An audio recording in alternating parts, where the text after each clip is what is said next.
नमस्कार, मैं Shrimati Ritu Sinha, assistant professor economics, government EVPG college Korba. आज मैं एमएस द्वितीय सेमेस्टर का पेपर फर्स्ट माइक्रो अर्थशास्त्र के अंतर्गत मजदूरी निर्धारण के आधुनिक सिद्धांत पर अपना व्याख्यान दे रही हूँ। हम सभी जानते हैं कि श्रम के उपयोग के लिए चुकाई गई कीमत मजदूरी कहलाती है। मजदूरी वह पुरस्कार है जो उन श्रमिकों को दिया जाता है जो वस्तुओं और सेवाओं के उत्पादन में किसी भी प्रकार का श्रम करते हैं। शारीरिक एवं मानसिक दोनों ही प्रकार के कार्यों के लिए दिए गए भुगतान को मजदूरी कहा जाता है। राष्ट्रीय आय में से श्रमिकों को मिलने वाले अंश को निर्धारित करने के लिए समय समय पर विभिन्न अर्थशास्त्रियों ने प्रयास किए। मजदूरी का निर्धारण किस प्रकार किया जाए, इस संबंध में अनेक सिद्धांत बनाए गए।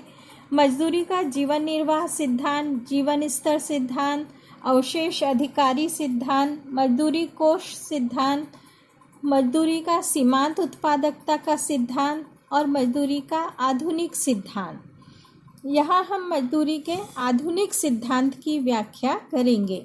मजदूरी निर्धारण का आधुनिक सिद्धांत।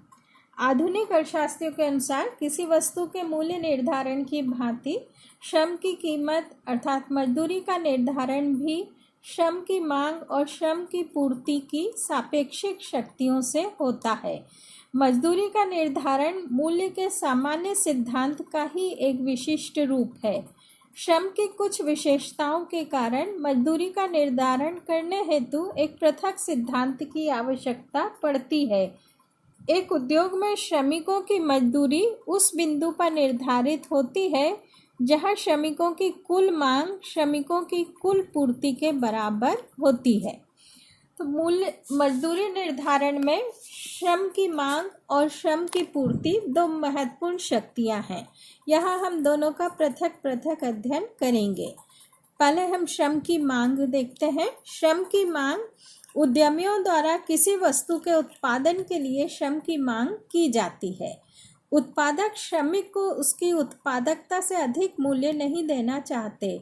उद्यमी अपने उद्योग में श्रमिकों का प्रयोग उस सीमा तक करता है जहां पर श्रम की सीमांत उत्पादकता का मूल्य उसकी दी जाने वाली मजदूरी के बराबर होगा। मजदूरी और श्रम की मांग में ऋणात्मक संबंध होता है, जिसके परिणाम स्वरूप श्रम की मांग रेखा बाएं से दाएं गिरती हुई होती है। श्रमिक की मांग के संदर्भ में कुछ विशेष तथ्य हैं जिन पर कि हमको ध्यान देना जरूरी हो जाता है। जैसे श्रम की मांग व्युत्पन्न मांग होती है, अर्थात श्रमिकों की मांग उत्पादित वस्तु की मांग पर निर्भर करती है। दूसरा, श्रम की मांग श्रम की उत्पादकता पर निर्भर करती है। श्रम की उत्पादकता अधिक होने पर श्रम की मांग भी अधिक होगी और उत्पादकता कम होने पर श्रम की मांग भी कम होती है। श्रम की मांग पूंजीगत साधनों जैसे मशीन आदि की कीमतों पर भी निर्भर करती है। श्रम और पूंजी में स्थानापन्नता का गुण होने के कारण पूंजीगत साधनों की कीमतों में वृद्धि होने पर श्रम की मांग में वृद्धि हो जाती है और पूंजीगत साधनों की कीमतों में कमी श्रमिकों की मांग में कमी उत्पन्न कर देती है। श्रम की मांग के संदर्भ में एक और महत्वपूर्ण तथ्य है कि उद्योग द्वारा अपनाई गई उत्पादन की तकनीक और तकनीकी दशाओं से भी श्रम की मांग प्रभावित होती है। फर्म उद्योग द्वारा पूंजी गहन रीति का प्रयोग करने पर उस उद्योग में श्रम की मांग कम होगी। इसके विपरीत श्रम गहन रीति का प्रयोग करने पर श्रम की मांग अपेक्षाकृत अधिक होगी।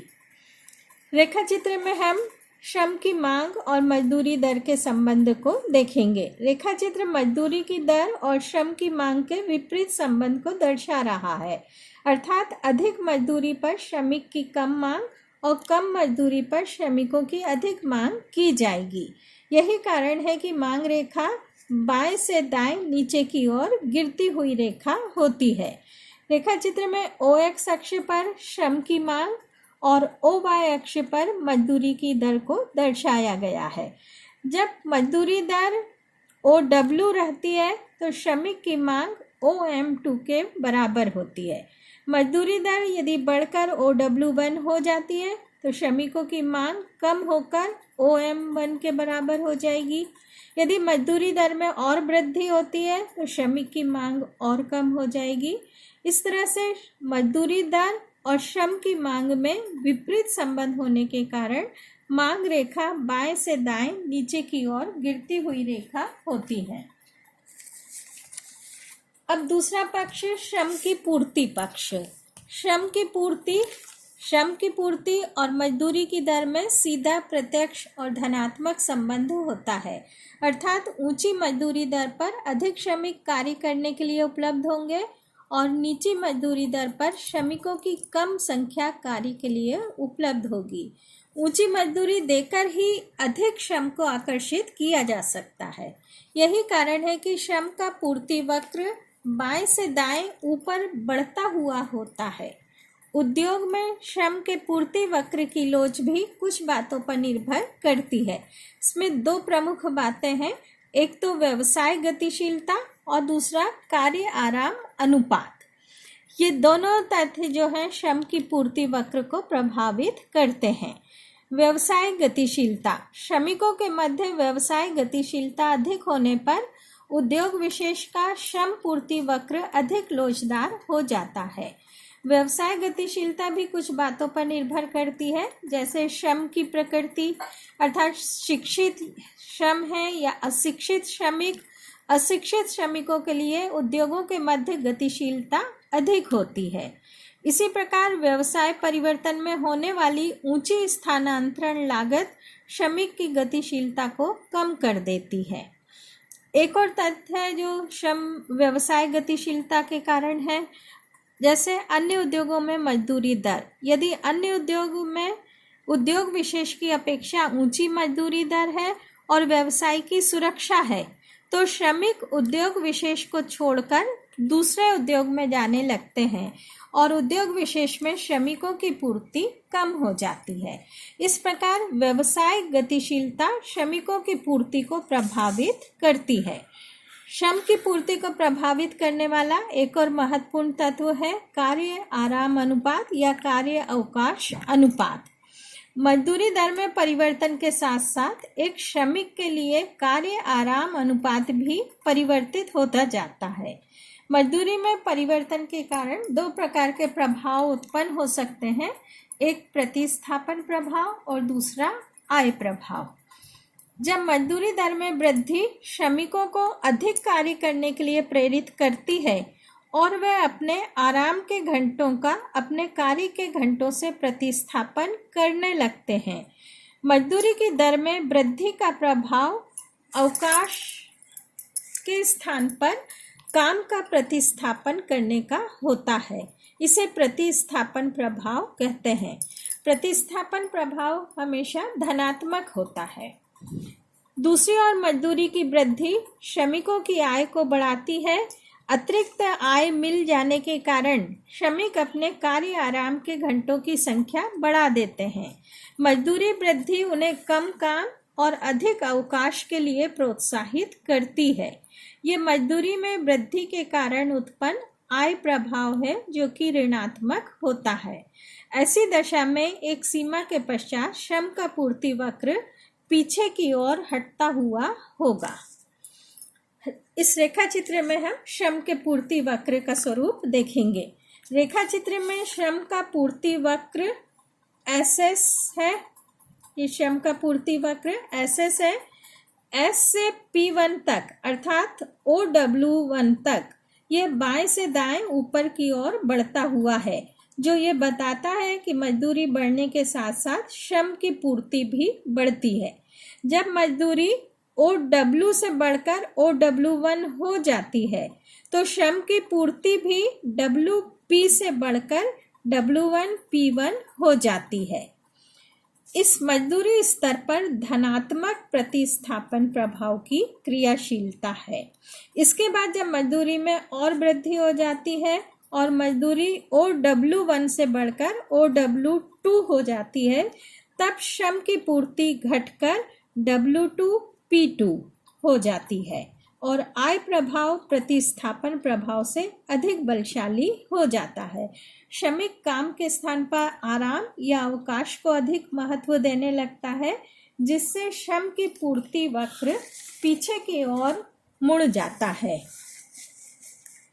तो इस प्रकार से हमने यहाँ पर श्रम के मांग पर वक्र और श्रमिक का पूर्ति वक्र के स्वरूप को देखा। अब मजदूरी निर्धारण कैसे होता है? मजदूरी निर्धारण जो है वास्तव में मांग पूर्ति संतुलन है। एक उद्योग में मजदूरी दर का निर्धारण श्रम की मांग और श्रम की पूर्ति की शक्तियों के पारस्परिक सामंजस्य से होता है, अर्थात जहाँ श्रम की मांग और श्रम की पूर्ति परस्पर बराबर होते हैं वहाँ मजदूरी दर का निर्धारण होता है। प्रस्तुत रेखा चित्र में OX अक्ष में श्रम की मात्रा तथा OY अक्ष में मजदूरी दर दर्शाई गई है। DD श्रम का मांग वक्र है और ये SS श्रम का पूर्ति वक्र है। मांग वक्र और पूर्ति वक्र एक दूसरे को E बिंदु पर काट रहे हैं। E संतुलन बिंदु है जहाँ पर मजदूरी की दर OW के बराबर निश्चित होती है। इस E बिंदु के अतिरिक्त अन्य कहीं भी मजदूरी का निर्धारण नहीं हो सकता। मजदूरी दर, यदि हम देखें कि मजदूरी दर OW1 है तो मजदूरी दर OW1 होने पर श्रम की पूर्ति की तुलना में श्रम की मांग अधिक है। OW1 पर हम देखते हैं ये श्रम का पूर्ति वक्र है और ये श्रम का मांग वक्र है, अर्थात मांग अधिक है। AB दूरी जो है ये AB दूरी अतिरिक्त मांग को दर्शाती है। मांग अधिक होने पर मजदूरी दर में वृद्धि होती है और तब तक वृद्धि होती है जब तक कि पुनः संतुलन बिंदु E पर मांग और पूर्ति न आ जाए। इसी प्रकार मजदूरी दर OW2 पर श्रम की CD के बराबर अतिरिक्त पूर्ति है। यहाँ मांग रेखा हमारी ये C बिंदु और पूर्ति रेखा यहाँ गई मतलब D बिंदु। CD जो है वो अतिरिक्त पूर्ति को दर्शाता है। श्रम की अतिरिक्त पूर्ति मजदूरी में कमी कर देती है। मजदूरी की कमी की ये प्रक्रिया तब तक जारी रहती है जब तक कि श्रम की मांग और पूर्ति पुनः बिंदु E पर बराबर न हो जाए। स्पष्टतः श्रम की मजदूरी उसकी मांग और पूर्ति के द्वारा निर्धारित होती है और यह उसके सीमांत उत्पादन के मूल्य के समान होती है। धन्यवाद।